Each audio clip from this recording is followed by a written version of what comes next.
Seenaa dhugaa baay'ee nama gaddisiisu.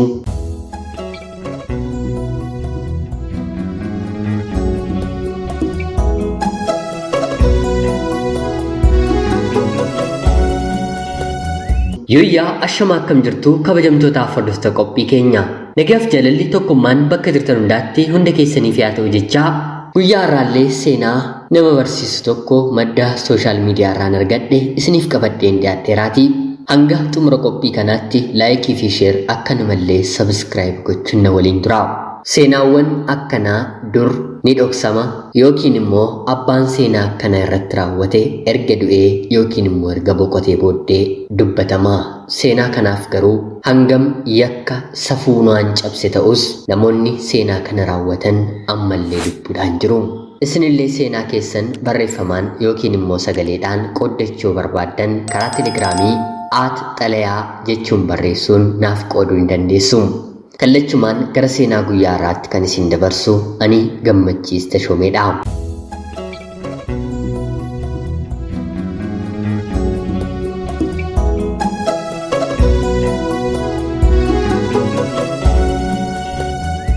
Addunyaa kanarra wanta nuti hin dhageenyetu jira malee wanti dhalli namaa hin raawwanne jira jedhamee yaaduuf baay'ee namatti ulfaata. Erga dubartii Heeven jedhamtu mucaa xiqqoo Bahar Daaritti gudeedamtee ajjeefamtee seenaan ishee gara toora sooshaal miidiyaatti ol ba'ee booda gochaawwan kanaan wal fakkaatan kana duras ammas raawwatamaa kan jiran guyyaa guyyaatiin ta'uusaa akka hubannuuf isaa ta'u akka irraa barannuuf toora sooshaal miidiyaarraa naanna'aa jiru. Seenaawwan kanneen keessaa tokko kan ta'e immoo kan armaan gadiiti. Haadha manaaf abbaa manaa waliin jiraachaa turanii daa'ima intala dubaraa tokkos waliin godhataniiru. Haati manaa fi abbaa manaan baay'ee wal jaallatu ture. Bara jireenya isaanii yoo xiqqaate waggaa 13 olis waliin jiraataniiru. Jireenya isaanii kana keessatti irra caalaa walitti dhufeenya kan qabu haadhaa fi intala akkanumallee abbaa fi haadhadha yookiin immoo haadha manaaf abbaa manaa jechuudha. Abbaan manaan yeroo hedduu fiildii bakka hojii waan ooluuf yeroo haga kanaa daa'ima isaaf hin qabu. Kanaanis intalli isaanii kun yeroo sanatti abbaan ishee akka haadha ishee akka hin jaallannee fi akka hin kunuunsinetti yaaddi. Yeroo baay'ees daa'imman kan ilaalanii abbaan yookiin immoo haati jaallachuu kan waliin taphatu waa tokko tokko kan bituu fi kan yeroo kennuufiidha mitiire. Jaalalli abbaa fi intala gidduu jirus kanuma. Abbaa ishee jaallachuu dhabdee otoo hin taane yeroo gahaa kan kennuu fi kan qabdus haadha waan taateefi. Haati manaaf abbaa manaa mana keessatti baay'ee walii galu. Yeroo qaban hundumaas haala gaariin waliin dabarsu ture. Haa ta'uutii garuu kanaan otoo jiranii guyyaan hamtuu lubbuu namarraa buttu tokko dhufte. Sadan mana tokko keessa jiraatan keessaas haati lubbuudhaan boqotte. Gaddi guddaanis mana kana seene. Hammeenyi du'aa gaafa mana keenya galu wanta addunyaa kana irratti kana dura ta'ee hin beeknetu waan mana keenyatti ta'e waan nutti fakkaatuuf gadda jabaatu keessaa bahuuf dagachuuf kan ulfaatutu nama mudata. Yookiin immoo gaafa bo'an haadha ofii abbaa ofii bo'anii iyyanii lafarra gangalatanii kan deebifatan namatti fakkaata. Mucayyoon kun waggaa 12 waan taateef haadha ishee boossee gadooddee waan deebifattutti fakkaateera. Haa ta'uutii garuu duuti takkaa lubbuu manaa baafannaan namaaf gadditee lubbuu foonitti hin deebistu. Haati haadha ishee abbaan immoo haadha manaa isaa awwaallatee gara manaatti deebi'anii. Kanaanis kan manatti hafan isaanuma waan ta'eef abbaan intala isaa ofitti fudhatee baay'ee hammachuun gaddi kun akka isheetti hin dhagahamneef innis akkuma haadha ishee dhala isaa waan taateef akka jaallatu itti argisiisuuf hojiidhaa gara manaatti galgala yeroo galu baay'ee hammatee ofitti ishee qabee buluu eegala. Mucayyoon dubaraa kunis akkuma haati ishee jaallattu abbaan ishees baay'ee akka ishee jaallatu yaaduu eegalti. Yaaduurrayyuu darbee hanganni dhufee ofitti ishee qabee hammatee ciisutti baay'ee eeggatti. Wanti kun hammachuurra darbee abbaan intala isaa dhungachuu, qaama ishee bakka hundaa tuttuquu fi kanneen kana fakkaatullee ofitti dabalataa. Kana mucayyoon dubaraa kuni haala ittiin abbaan intala isaaf jaalala argisiisu malee waa biraa ta'ee ittiin mul'anne kanuma jettee yaadaa turte. Haa ta'uutii garuu abbaan ishee yeroo hundaa akkanuma godhaanii dogongora akka ta'es isheetti mul'atu. Kanaan dhimmi kun itti fufee guyyaa tokko garuu halkan dhukkubbii baay'ee hamaan ta'e itti dhaga'ama. Hirriba jirtu keessaas dammaqxee kaate. Abbaan ishees ishee ifachuun dhaqa ofirraa dhiqadhu jedhee itti horee miila ishee lamaan gidduu dhiigatu dhangala'aa ture. Deemtees dhiqattee. Guyyaa kanarraa kaasee yeroo hundaa ta'uu baatus guyyaa tokko tokko garuu dhufee abbaan intala isaa baay'ee hammachuun ofitti ishee qabuun dhungatee qaama ishee tuttuqee wanta raawwatus dhala isaarratti erga raawwatee booda deemee bakka ciisicha isaa ciisaa. Erga kabaja ishee fudhateen booddee sirees adda qooddatee bakka biraa ciisaa. Gaafuma dhimma kanaaf ishee barbaadu qofa dhufee bira bula. Galgala kunuunsaa haala kanaan erga dabarsee booda ganama barii immoo horiidhaa duddutaa amala duraan yeroo haadha ishee bira jirtu itti argisiisee bahaa. Kanaan otoo jiranii guyyaa tokko abbaan gara mana yaalaa akka dhaqxu intala isaa gorsaa. Isheen akka yaada isheetti qoricha fiddee fi deebi'u ture. Haa ta'uutii garuu dabaree kee eeggadhu jedhaniini kaardii erga baafattee booda dabareen ishee gahee bakka wal'aansaa seentii. Dhukkubbii baay'ee hamaa ta'een daa'ima gadameessa ishee keessaa baasanii. Haa ta'uutii garuu ammallee mucayyoon kun ijoollee waan taateef waan kana hin beektu. Bifa kanaan si'a sadiis daa'ima ofirraa baasteetti. Mucayyoon kun gochaan kun hundumaa yeroo irratti ta'u hiriyoota mana barumsaa isheetti, barsiisota isheetti, eenyuttillee namatti dubbattee hin qabdu. Haa ta'uutii garuu isheetti kan fakkaatu jireenyuma abbaaf intalaatu akkanadha jettee yaaddi. Galgala jaalalatti fakkeessa, ganama immoo bineensa ta'ee manaa baha. Kanaan alatti dhimma gara biraa abbaaf intalli waliin walitti dubbatan hin qabaniin.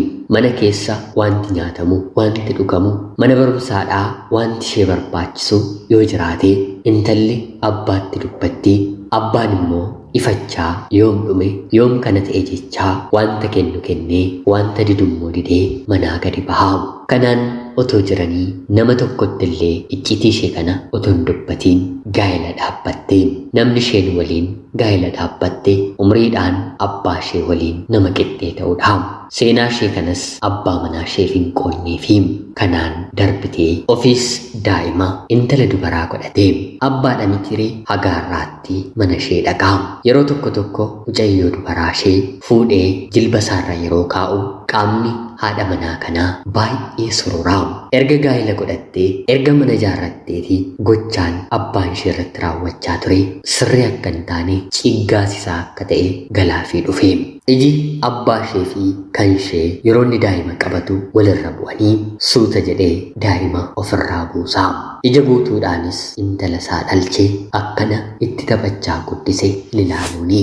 Kanaan dubartiin kun yeroo mana ishee keessatti gammaddu dubartii guutuu ta'uu hin dandeenye. Gammachuu kan jedhamu jireenya ishee keessa hin jiru.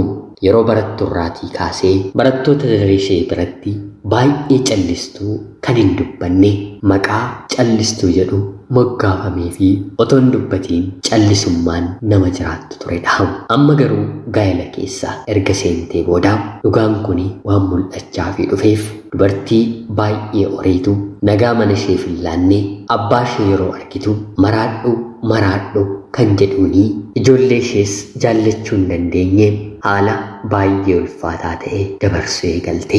Dabartees daa'ima lammaffaa ilma dhiiraa argatte. Ammas gammachuu hin qabdu. Yeroo hundaa wanta kaleessa abbaan ishee irratti raawwachaa ture gara sammuu isheetti dhufuun guyyaa guyyaan sekendiidhaan ishee jeeqaa. Akkam abbaa ta'ee akkana irratti raawwata jettee gubachaa yaaddi. Sanuurra immoo yeroo yerootiin abbaan ishee kun gara mana ishee dhufaa. Dubartiin kun seenaa koo namni haa beeku tarii irraa barachuu hubachuu danda'a jettee baatii 6 dura yaaltota fayyaa xiinsammuu seenaa ishee qooddee ilaalcha yaada sana dagachuuf yaalamaa fayyaa jirti.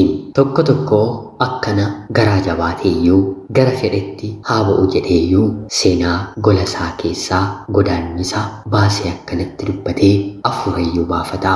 Kan sodaatee kana dubbachuurraa du'atu naaf mala jedhee ofitti qabatee jiraatu immoo sammuudhaan qaamaan miidhamee yookiin immoo wanti kun mana gara biraallee kanuma jirudha jedhee yaadee wallaalummaan yookiin immoo ijoollummaan icciitii isaa dhoksatee hubamaa darbe amma immoo hubamaa jiru baay'eetu jira. Bara kana waan sammuu namaa dhukkubsu gurraaf ulfaatu baay'ee dhagahaa jirra. Otuu bakka tokko bakka lama ta'eetii nurraan ga'u nuun fayyadnu jennee guyyaa dhageenye yaa Rabbii har'a maal nu dhageessiste jennee bira dabarra. Amma garuu wanti kun bakkuma hundumaa jira. Guyyaa guyyaatiin dhagahamaa jalaa darbuu hin dandeenyu. Sanarra tarii maatii keenya keessaa eenyutu kanaan jira jennee hariiroon nuyi fi maatii keenya gidduu jiru akkamidha jennee of gaafachuu of qorachuutu barbaachisaadha.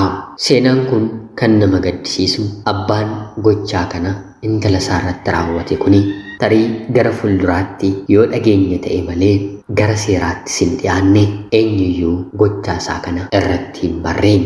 Akka yaada dhuunfaa kootti abbaa koo miti maal kooyyotoo ta'e yookiin nan ajjeesa yookiin immoo seeratti hin dhiyeessaa. Kana lamaan keessaa tokko gochuun garuu dirqamadha jedhee yaada. Abbaadha maaf ajjeesta yoo jettaniif abbaan intala isaa irratti gochaa kanan godhuun seerri uumaas safuunis hin eeyyamuufi. Godhuunoo waan biraadhaa yaaduunuu sammuu abbaa ta'ee ijoollee isaa guddisuu keessatti hin uumamu. Kan heddumminaan dhageenyu yeroo baay'ee abbaan buddeenaa machaa'ee intala ofii hin deenye yeroo qabatu yeroo gudeedu bakka hedduutti dhageenya ture. Sanuu yeroo machaa'u yeroo of wallaalu. Kuni garuu jaalala fakkeessee abbaa fakkaatee itti dhiyaachuun haasofsiisee qerqeree hariiroon akkasii abbaa fi intala gidduu akka jiru fakkeessuun bifa kanaan dhala ofii miidhuun baay'ee nama dhukkubaa. Gudeedamtee bifa kanaan jiraachuu isheerra darbee namoonni biraallee maatii isaanii waliin akkanumatti waan jiraatan isheetti fakkaata. Hanga kanaatti sammuun ishee miidhameera. Abbaa intala isaa biratti hin amanani taanaan obbolaa lamaan waliif hin amanani taanaan gochaa kanaaf umuriin hin daangessu taanaan furmaanni maal akka ta'u hunduma keenyaaf gaaffiidha.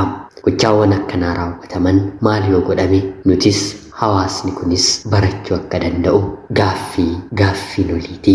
Abbaan intala isaa gudeede bifa kanaan waggaa hedduu waliin ture jedhamee seera duratti abbaa ofii himachuun immoo akka ulfaataa baay'ee nama dhukkuba. Waan kana afaanii baafachuun iyyuu baay'ee ulfaataadha. Turtii waggaa 3 dura mucayyoon dubaraa biyya Arabaa jiraattu tokko bifa kanaan dabarsitee daa'imni guddistu kan abbaan isheerraa dhalchee ta'uu yeroo naaf barreessitu kuni sobadhaa. Atis akkamitti deessee haati kees beektee akkamitti callistee jedheen deebiseefiin ture.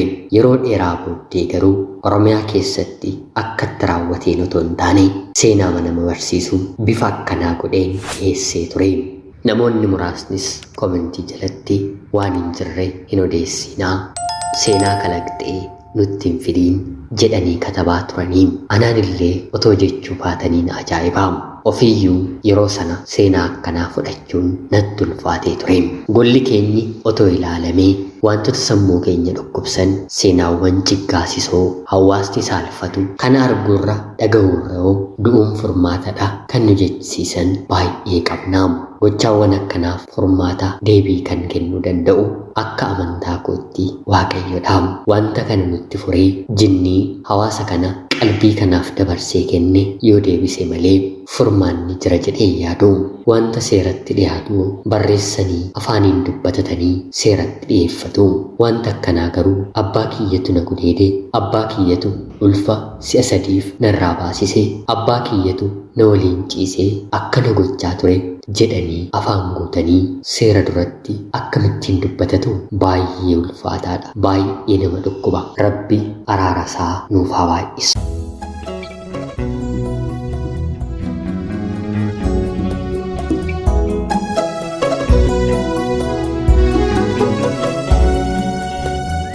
Egaan jaalatamtootaaf hordoftoota qophii keenya seenaa guyyaa har'aatillee waa akka bartan akka dhaggeeffattan homaa shakkii tokkollee hin qabu. Erga dubartii Heeven boqotteetii seenaawwan jajjabaatu toora sooshaal miidiyaarraa raabsamaa jira. Kanaan olittis maal ta'a nama ta'ee otoon uumamuu baadheera ta'ee kan nama jechisiisan ilmumti Oromoo toora sooshaal miidiyaa irratti viidiyoodhaan waraabee wal gadhiisaa oolu akka jirullee nan beeka. Warreen kanaaf Rabbi sammuu isaanii haa kennuuf. Qophiin sa'aatii kanaaf qabadheen dhiyaadhe kanuma fakkaatti. Qophii gara biraatiin hanga walitti deemnutti bakka jirtan.